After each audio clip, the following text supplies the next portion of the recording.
कहानी की शुरुआत होती है एक छोटे लड़के जैक से, जो अपने पिता के साथ रहता है। उसे जाइंट्स की कहानियां पढ़ना बहुत पसंद था, जो उसकी माँ उसे पढ़कर सुनाती थी जब तक वो जिंदा थी। कहानी कुछ ऐसी थी कि कई साल पहले कुछ साधुओं को जादुई बीन्स मिले। उन्होंने सोचा कि इनसे आसमान तक का रास्ता बनेगा, पर जब वो ऊपर पहुंचे तो उन्हें कुछ और ही मिला जो जमीन और आसमान के बीच था। उस जगह का नाम था गैंटुआ, जहाँ बेहद खतरनाक जाइंट्स रहते थे। अब उन्हीं जादुई पौधों से जाइंट्स नीचे आए और लोगों के ऊपर अत्याचार करना शुरू कर दिया। यही कहानी इस वक्त राजकुमारी इजाबेल भी सुन रही थी। उसकी माँ ने उसे एक कहानी सुनाई और पूछा कि तुम उस 2 सर वाले जाइंट से डरती तो नहीं, जो कि इन सभी जाइंट्स का राजा है? नहीं नहीं, मुझे डर नहीं लगता, राजकुमारी ने जवाब दिया। उन साधुओं ने जाइंट्स के दिल को पिघलाकर एक मुकुट बनाया, जिसे किंग एरिक को पहनाया गया। राजा एरिक ने जाइंट्स को अपने काबू में किया और वापस गैंटुआ भेज दिया, जिसके बाद उन जादुई पौधों को भी काट दिया गया और हमेशा के लिए शांति हो गई। राजा के उस मुकुट को भी राजा के साथ ही दफना दिया गया और ये कहानी एक किस्सा बनकर रह गई। जब जैक के पिता उसे सुलाने लगे तो लड़के ने पूछा कि जाइंट्स कभी वापस तो नहीं आ जाएंगे ना? उसके पिता ने कहा कि अगर ऐसा हुआ भी तो राजा के वंशज उन्हें रोक देंगे। लेकिन आखिर में वो ये कह के चले गए कि जाइंट्स जैसा कुछ नहीं होता। उधर राजकुमारी की माँ ने उसे कहा कि तुम राजा एरिक का ही खून हो। खैर, जब जैक के पिता उसके कमरे से गए तो लड़का फिर से कहानी पढ़ने लगा, जिसमें लिखा था कि एक दिन जाइंट्स वापस आएंगे, धरती पर इंसानों से जंग करेंगे और एरिक के वंशज को मार देंगे। 10 साल बाद जैक के चाचा ने उसे शहर भेजा अपने घोड़े को बेचने के लिए। उन्होंने कहा भी कि रास्ते में ध्यान मत भटकने देना। शहर पहुंचकर अब जवान हो चुका जैक अपना घोड़ा और गाड़ी बेचने लगा, पर तुरंत ही उसका ध्यान शहर के नाटक घर की तरफ चला गया। वहाँ लोग वही किंग एरिक और जाइंट्स वाली कहानी दोबारा से सुना रहे थे। नाटक देखते हुए जैक ने एक खूबसूरत लड़की को देखा। लड़की को भी पता चल गया था कि जैक उसे देख रहा है। अभी नाटक खत्म हुआ भी नहीं था कि 3 आदमी उस लड़की को परेशान करने लगे। लड़की बाहर जा रही थी तो जैक ने उनका पीछा करते हुए उन आदमियों को रोका। उनमें से एक ने जैक के मुंह पर मुक्का दे मारा, पर जैक ने फिर भी प्यार से कहा, देखो लड़की को जाने दो। अचानक राजा के कुछ खास सिपाही पीछे से आ गए, जिसके बाद वो तीनों तुरंत माफी मांगने लगे। इधर जैक को लग रहा था कि उसमें ही कुछ खास बात है। जैसे ही उन्होंने देखा कि राजकुमारी घोड़े पर बैठ गई तो वो लोग तुरंत ही घुटनों पर आ गए। ये देखकर तो जैक हैरान हो गया कि ऐसा भी क्या कर दिया मैंने। लेकिन जब वो पलटा तब उसे समझ आया कि माजरा क्या है। राजकुमारी के जाने के बाद जैसे ही जैक बाहर आया तो उसने देखा कि कोई उसकी गाड़ी चुरा ले गया है। उधर महल में राजा के सलाहकार रॉड्रिक के सामने घबराया हुआ सा मॉन्क आ गया। वो थोड़ा हड़बड़ाया सा लग रहा था तो रॉड्रिक को थोड़ा शक हुआ। उसने तुरंत पुराने राजा एरिक के कमरे में जाकर देखा कि सब कुछ सही तो है, लेकिन वहाँ उसने देखा कि मैजिक बीन्स चोरी हो चुकी हैं, लेकिन राजा का वो खास मुकुट अभी भी वहीं पर है। उसने तुरंत विक से कहा कि शहर के गेट्स को बंद कर दो, वो पुजारी किसी भी हाल में भाग ना पाए। पुजारी समझ चुका था कि सिपाही उसे ही ढूंढ रहे हैं। तभी उसने जैक को घोड़ा बेचते हुए देखा। उस पुजारी ने जैक के पास जाकर कहा कि देखो मेरे पास पैसे तो नहीं है, लेकिन मैं तुम्हें जादुई बीन्स दे सकता हूँ। जैक थोड़ा हिचकिचाया, लेकिन उस पुजारी ने कहा कि ये बहुत खास है, इनके बदले में मैं तुम्हें बहुत ज्यादा पैसे दिलवाऊंगा बाद में। उस पुजारी ने कहा कि किसी भी हाल में इन्हें खोना मत और भीगने तो बिल्कुल मत देना। जैक सोच ही रहा था कि तभी पुजारी घोड़ा लेकर भाग गया। शहर से निकलने से पहले विक के आदमी उसके पीछे गए और उसे पकड़ लिया। साथ ही जैक का चाचा उसे डांट रहा था, घोड़े के बदले में ये 4 बीन्स लेकर आया तू, इतना ही दिमाग है तेरे में। वहीं राजा भी राजकुमारी को डांट रहा था कि तुम बिना किसी सिपाही को लेके महल से बाहर क्यों गई? जल्द ही तुम इस रियासत की रानी होगी। अगर मैं रानी बनने ही वाली हूँ तो मेरी बात भी मानो ना। क्यों मेरी ऐसे ही शादी करने लगे हो, वो भी दुगनी उम्र के आदमी से? दरअसल राजा राजकुमारी की शादी रॉड्रिक के साथ करना चाहता था, लेकिन राजकुमारी को उससे शादी नहीं करनी थी। इजाबेल ने कहा कि वो कोई कमजोर अबला नारी नहीं है। ये कहकर वो वहाँ से चली गई। उधर जैक के चाचा ने गुस्से में वो बीन्स टेबल से नीचे फेंक दी और फिर तिल मिलाकर वहाँ से चला गया। इसके बाद हम विक और रॉड्रिक को उस मॉन्क से पूछताछ करते हुए देखते हैं। मॉन्क ने कहा कि बीन्स को वहीं रहने देते जहां दबा के रखे गए थे। इन्हें काले जादू से बनाया गया था, इन बीन्स को कंट्रोल नहीं किया जा सकता। रॉड्रिक ने उसकी बातों को अनसुना करते हुए उसे मार दिया। थोड़ी देर बाद जैक को अपने चाचा की चिंता हो रही थी जो इस वक्त तूफान में बाहर हैं। उसी समय राजकुमारी जो महल से भागी हुई थी रास्ता भूल गई। उसने जैक के घर की रोशनी देखी और उस तरफ चल दी। जब जैक अपने चाचा को ढूंढने जाने के लिए तैयार हो रहा था तभी राजकुमारी ने दरवाजा खटखटाया। जैक ने उसे अंदर बुलाया और दोनों बातें करने लगे। तूफान की वजह से नीचे जमीन पर पानी गिर रहा था जो धीरे धीरे जादुई बीन्स में से एक के पास पहुंच रहा था। जैक ने इजाबेल को जाइंट्स के बारे में वो किताब दिखाई जो वो बचपन में पढ़ा करता था। वो दोनों ऐसा दिखा रहे थे मानो एक दूसरे को पहचाना ही ना हो। जैक ने पूछा, तुम किससे भाग रही हो? जिस पर राजकुमारी ने कहा, तुमसे मतलब। इतने में नीचे पड़ी हुई उस जादुई बीन के पास पानी पहुंच गया था और उसने उगना शुरू कर दिया, लेकिन दोनों को ही इसकी कोई खबर नहीं थी। अचानक घर हिलने लगा और एक बहुत बड़े पौधे ने उगना शुरू कर दिया। ये सब इतना तेज हुआ कि जैक घर से बाहर गिर गया, लेकिन इजाबेल घर के अंदर ही फंस गई। पूरा घर उस तेजी से बढ़ते हुए पौधे के साथ ऊपर उड़ गया। जैक भी जल्दी से ऊपर चढ़ गया ताकि राजकुमारी को बचा सके। जैसे तैसे जैक वापस घर तक पहुंच गया, लेकिन जैसे ही इजाबेल ने दरवाजा खोला गलती से जैक को धक्का लग गया। जैक ने उसका हाथ पकड़ा पर फिर भी वो नीचे गिर गया। गिरते हुए उसके हाथ में राजकुमारी की माँ का ब्रेसलेट आ गया। जैक पता नहीं कैसे गिरता पड़ता जमीन पर सही सलामत पहुंच गया, लेकिन इस वक्त वो बेहोश था। अगली सुबह उस बड़ी बेल को देखते हुए राजा भी वहां पहुंच गया। राजा ने उसे उठाया और पूछा कि तुम्हारे पास मेरी बेटी का ब्रेसलेट क्यों है? उसी बाजार वाले खास सिपाही एलमोंट ने जैक को पहचाना। फिर जैक ने सब कुछ बताया। राजा ने फैसला किया कि जैक, रॉड्रिक और एलमोंट मिलकर इजाबेल को ढूंढेंगे। थोड़ी देर बाद ये लोग उस बड़े पौधे पर चढ़ने लगे। रॉड्रिक तो कुछ अपनी ही चालें चल रहा था। जैक ने एलमोंट से पूछा कि ऊपर क्या होगा, क्या तुम्हें उस जाइंट्स वाली कहानी पर विश्वास है? एलमोंट ने कहा कि हो भी सकता है जाइंट्स हो। एलमोंट ने सीधी बात कही कि तुम ये सब राजकुमारी का दिल जीतने के लिए कर रहे हो ना। अगर उसने रॉड्रिक से शादी नहीं भी की तो तुम जैसे आम आदमी से तो नहीं करेगी। क्रॉन नाम के एक दूसरे सिपाही ने जैक को धक्का मारकर दूसरी तरफ पहुंचाने की कोशिश की, लेकिन जैक की पकड़ छूट गई और वो बीच में ही गिर पड़ा। उन्होंने उसे जैसे तैसे बचाया और फिर ऊपर चढ़ते रहे। ऊपर का रास्ता काफी लंबा था तो उनके कई साथी मारे गए। आखिर में उनके सिर्फ 6 लोग बचे थे। अगली सुबह वो सब जैसे तैसे उस पौधे के टॉप पर पहुंच चुके थे। ऊपर पहुंचकर उन्हें घर का टूटा फूटा हिस्सा मिला तो सब लोग इस रहस्यमयी दुनिया में राजकुमारी को ढूंढने चल दिए। एलमोंट जैसे ही आगे बढ़ा, रॉड्रिक ने जैक को रोका और धमकी दी कि बची हुई सारी जादुई बीन्स मुझे दे दे। जैक ने बीन्स से भरा हुआ वो पर्स उसे दे दिया, जिस पर रॉड्रिक ने कहा कि ये बात किसी से मत कहना। लेकिन जैक भी शातिर खिलाड़ी है, उसने एक बीन छुपा ली थी। एलमोंट और क्रॉन को इजाबेल के छोड़े हुए निशान मिले। वो दोनों जल्दी से उनके पीछे चल दिए। वो सब इजाबेल को ढूंढ ही रहे थे कि तभी जैक को वो किताब मिली जो उसने इजाबेल को दी थी। उसने सबको बताया कि वो जरूर यहीं पर छुपी हुई होगी। फिर उन्होंने आसपास टूटे हुए पेड़ों की टहनियां देखी। जैक ने सोचा कि जरूर कोई बड़ी चीज उसे यहाँ से खींच कर ले गई। लगता है वो मुश्किल में है। एलमोंट ने अपने आदमियों को 2 गुटों में बांट दिया। वो, क्रो और जैक खाने के लिए कुछ शिकार ढूंढने लगे, लेकिन जल्द ही एक जाल में फंस गए। एलमोंट ने उसे काट कर निकलना शुरू किया, पर तभी उसने देखा कि उनकी तरफ कोई आ रहा है। वो वहाँ से निकले और तुरंत छुप गए। वहाँ एक जाइंट आया और उसने एक भेड़ को पूरा का पूरा निगल लिया। फिर अचानक ही उसे क्रॉ की महक आ गई। जल्द ही जाइंट ने क्रॉ को ढूंढ लिया। क्रॉ ने भागने की कोशिश भी की, पर जाइंट एक छलांग मारकर उस तक पहुंच गया। जाइंट उसे खाने लगा ही था कि तभी एलमोंट भागकर उसके पास वार करने आया, पर जाइंट ने उसे लात मारकर बेहोश कर दिया। अब जाइंट ने दोनों को पकड़ लिया और अपने साथ ले गया। जैक चुपचाप बिना कोई आवाज किए उनके पीछे चल रहा था। उधर दूसरा ग्रुप एक झरने तक पहुंच गया। उधर रॉड्रिक ने एक सिपाही को धोखे से कहा कि वो देखो राजकुमारी। जैसे ही वो देखने के लिए आगे बढ़ा तो उसने सिपाही को धक्का दे दिया। अचानक एक जाइंट विक को पकड़कर खा गया। एक और जाइंट वहां आ गया, पर रॉड्रिक ने समय रहते उस खास मुकुट को पकड़ लिया, जिससे उसकी जान बच गई। जैक जाइंट का पीछा करते हुए उनके शहर तक आ गया।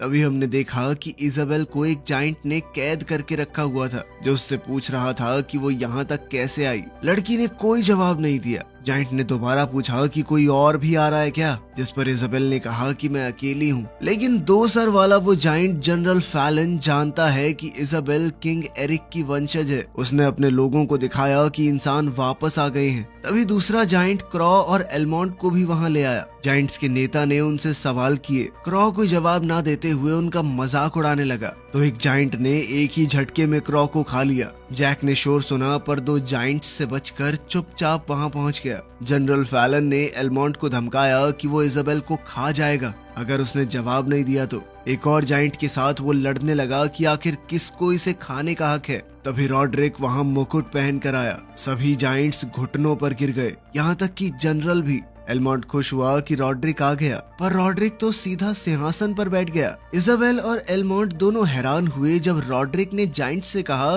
कि अब तुम लोग मेरे लिए लड़ोगे। हम कल सुबह धरती पर हमला करेंगे, अपनी फौज को तैयार करो। जनरल फैलन को ये बात बिल्कुल पसंद नहीं आई। इधर जैक ने एक कमरा देखा जहां धरती से चुराया हुआ सामान रखा था। इस सब के दौरान उसने सुना कि इजाबेल अपनी जान की भीख मांग रही है। जाइंट्स उसे खाने की तैयारी कर रहे थे। जैक तुरंत वहां पहुंच गया। जाइंट को कुछ ढूंढ रहा था। जैक जब इजाबेल को बाहर नहीं निकाल पाया तो एलमोंट के पास गया और उसे एक छुरा दिया। जब जाइंट वापस आया तो उसने एलमोंट को हर तरफ से आटे से ढक दिया और फिर ओवन में डाल दिया। शायद वो एलमोंट का समोसा बनाना चाहता था। जैक ऊपर चढ़ गया। इतने में एलमोंट ने आटे को तोड़कर खुद को बाहर निकाल लिया। अचानक जाइंट ने इजाबेल को पिंजरे से खींच लिया। जैक ने मौका पाकर एक बड़ी सी छुरी उठाई और जाइंट के अंदर घुसा दी। जल्द ही एलमोंट ने भी खुद को छुड़ा लिया। इजाबेल छुप गई और जैक जाइंट की पीठ पर लटक गया। जाइंट ने जैक को मसलने के चक्कर में अपने आप को दीवार पर जोर से मारा,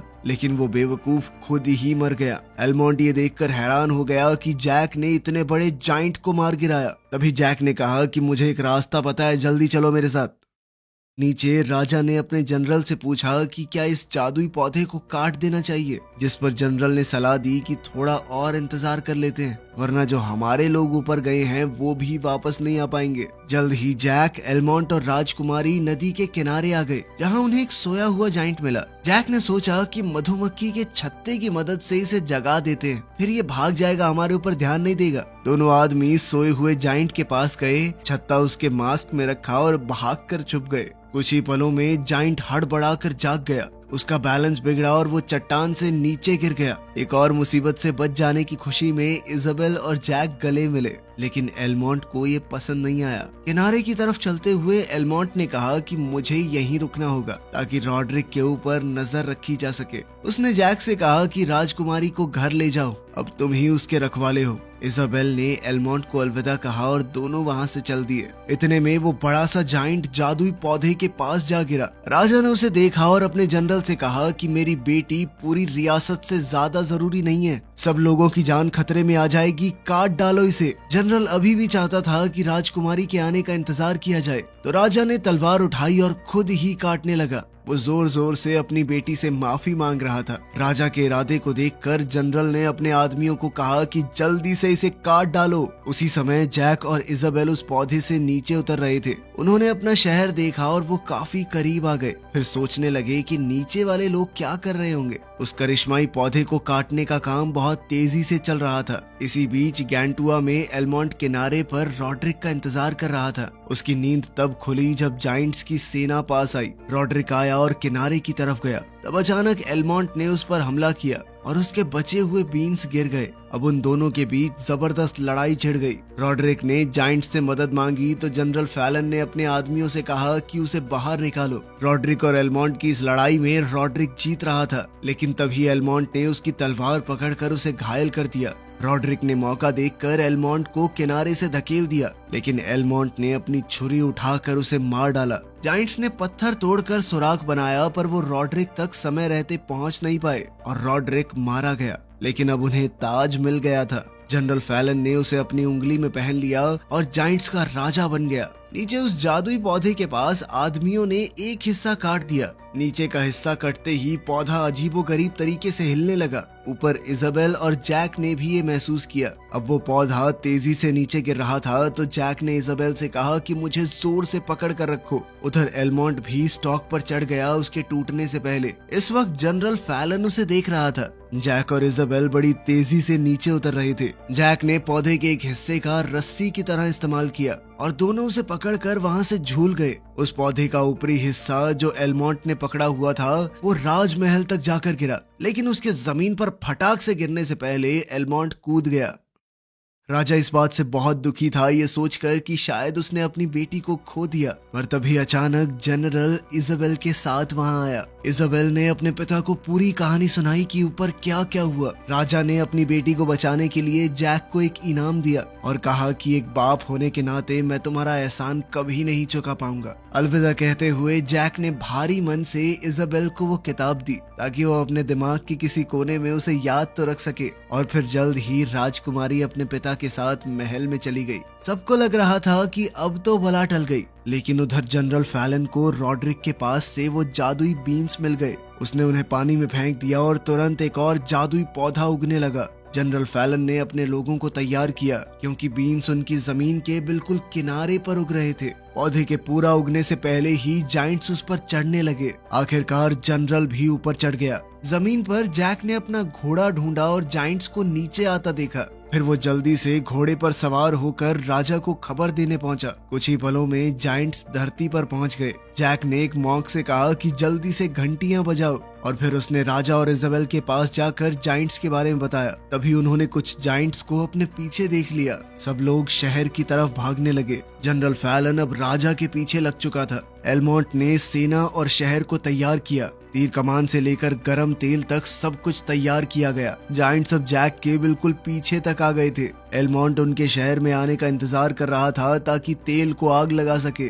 राजा के शहर में घुसते ही पुल ऊपर उठ गया। जैक कूद गया पर जनरल फैलन भी उसके पीछे पीछे कूद गया था। एलमोंट ने उसे पुल से धक्का दिया और वो तेल में जा गिरा। बाकी जाइंट शहर में घुसने का इंतजाम करने लगे और फैलन भी पानी के नीचे बचा रहा। उधर एलमोंट ने जैक और इजाबेल को मिलवाया। उसने राजा को बताया कि उस 2 मुंह वाले जाइंट की उंगली में ताज है। जब तक हम वो हासिल नहीं कर लेते इस मुसीबत से बच नहीं सकते। तभी जाइंट्स ने एक बड़ी सी घंटी शहर में फेंक दी और पुल में हुक लगाकर उसे खींच लिया। राजा ने इजाबेल से कहा कि अपने कमरे में जाकर मशाल जला दो ताकि आसपास के दूसरे राजाओं को चेतावनी मिल सके। उसने जैक से कहा कि मेरी बेटी का ध्यान रखना। एलमोंट और उसके बाकी सिपाही पुल को संभालने लगे। इजाबेल ने जैक को एक छोटा रास्ता दिखाया जो जमीन के नीचे मौजूद कब्रों से गुजरता था। जल्द ही वो किंग एरिक की समाधि के पास से गुजरे। वो राजा के कमरे तक पहुंच गए पर तभी उन्हें जमीन के नीचे कुछ सुनाई दिया। जनरल फैलन नीचे से दीवार तोड़कर घुस रहा था। उसे देखकर वो लोग तुरंत भागने लगे।